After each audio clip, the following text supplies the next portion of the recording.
కేరళలో మొదట పూర్తిగా యూడిఎఫ్ అంటే కాంగ్రెస్ పార్టీ నేతృత్వం డెమోక్రటిక్ ఫ్రంట్ విజయం అన్నటువంటి సర్వేలు వచ్చింది. ఆ తర్వాత మళ్ళీ ఎల్డిఎఫ్ పుంజుకుంది, లెఫ్ట్ డెమోక్రాటిక్ ఫ్రంట్ పుంజుకుంది అన్నటువంటి చెప్పుకొచ్చారు. తీరా వస్తే ఇప్పుడు నెక్ టు నెక్ సిచ్యుయేషన్.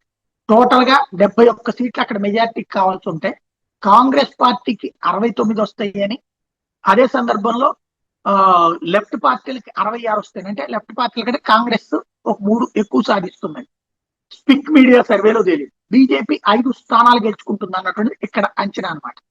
ఇదే జరిగితే అప్పుడు కాంగ్రెస్ కు కమ్యూనిస్టు కలిపి ప్రభుత్వం ఏర్పాటు చేసిన ఆశ్చర్యపోనక్కర్లేదు, లేదా కాంగ్రెస్ నుంచి 10 మంది కమ్యూనిస్ట్ పార్టీకి మద్దతు ఇచ్చిన ఆశ్చర్యపోనక్కర్లేదు, లేదా భారతీయ జనతా పార్టీకి వచ్చే 5 సీట్లు బేస్ చేసుకుని అంటే కాంగ్రెస్ పార్టీకి మద్దతు ఇవ్వదు, అది కమ్యూనిస్ట్ పార్టీకి మద్దతు ఇవ్వదు.